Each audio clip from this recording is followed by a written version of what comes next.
Friends, ఈరోజు మాది కజ్జికాయ, దానికి పౌడర్ అన్నమాట. రవ్వ, ఉప్మా రవ్వ, కొంచెం కాజు, శనగపలుకులు, బెల్లం పొడి, అన్నీ కొబ్బరికాయ కూడా వేసాము పొడి. అదంతా పౌడర్ చేసుకొని ఇలా స్టోర్ చేసుకోవచ్చు. ఎప్పటికప్పుడు కొంచెం పిండి ఇలా చేసుకొని ఫ్రెష్గా చేసుకొని తినొచ్చు. ఇది మైదా పిండి అనుకుంటా. ఈ మైదా పిండిని ఇలా బాల్స్ చేయమన్నారు నన్ను.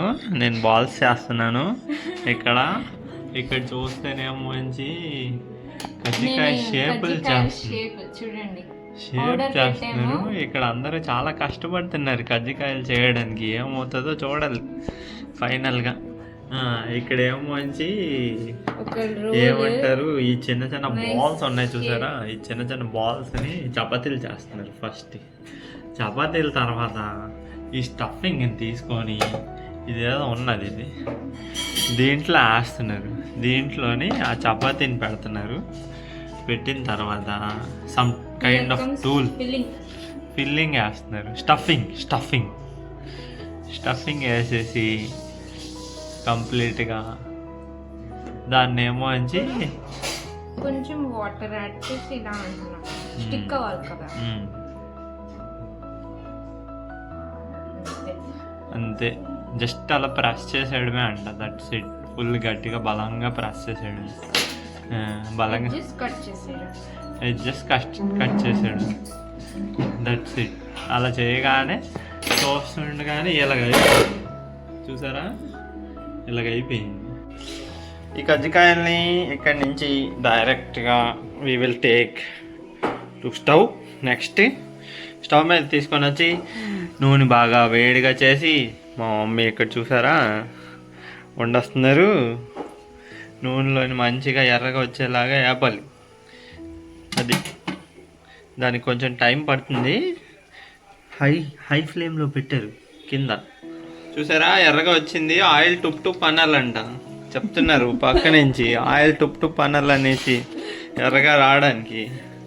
మనకు తెలియదు కదా, మరి ఇలాగే నేర్చుకోవాలి. ఫుల్గా ఎర్రగా అవ్వాలంట. ఇందాక మధ్యలో నేను వీడియో తీసేసాను బై మిస్టేక్.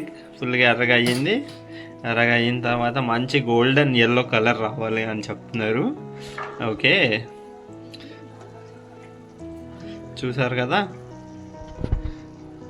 ఫ్లఫీగా కొంచెం పొంగే కూడా మంచిగా కజ్జికాయలు. నేను అలా పొంగితే అనుకోలేదు, కానీ మంచిగానే పొంగాయి చూస్తుంటే. స్ట్రైనర్ తీసుకున్నాము. స్ట్రైనర్లోకి కజ్జికాయలని పెట్టేసాం. పెట్టేసిన తర్వాత చూసారా ఎలా వచ్చాయో. ఆయిల్ అంతా వడకట్టేసి చాలా వేడిగా ఉన్నాయి. We should give some time. కొంచెం చల్లగా అయిన తర్వాత దాని తర్వాత టేస్ట్ చూసి చెప్తా ఎలాగున్నది. మా మమ్మీ ఏ వంటలు చేసినా ఫస్ట్ మా ఇంట్లో వినాయకుడి దగ్గర పెడతారు. చూసారా, వినాయకుడికి కృష్ణుడికి పెట్టిన తర్వాత ఇప్పుడు నేను టేస్ట్ చూసి మీకు చెప్తాను. పెద్దగా పొంగిన పొంగడాలు లాంటి కజ్జికాయలు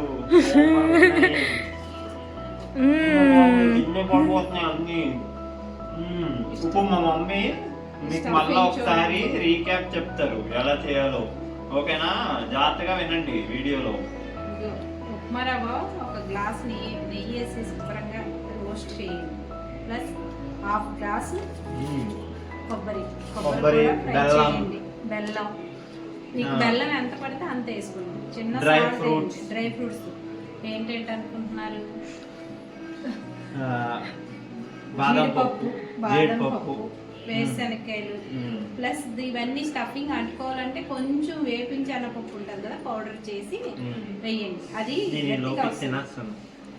ఇది పెట్టుకొని ఫ్రిడ్జ్ లో పెట్టుకుంటే మీకు ఎంత కొంచెం మైదా కావాల్సినంత కలుపుకొని, మైదాలో నెయ్యి వేసి కలపండి, లేకపోతే అసలు బాగుంది. నెయ్యి వేసి కలిపేసి ఒక గంట ఉంచి పిల్లలకి ఎప్పుడు కావాల్సి అప్పుడు చేసి పెట్టండి. పెద్ద కష్టమే ఉండదు, కొనుక్కొని తింటే హెల్తీగా కూడా ఉంటుంది. చూసారు కదా, మా వీడియో కనుక మీకు నచ్చినట్టయితే మా మమ్మీకి ఒక థమ్స్ అప్, లైక్ ఇవ్వండి, షేర్ చేయండి, సబ్స్క్రైబ్ కూడా చేయండి ఛానల్కి అప్డేట్స్కి. ఓకే.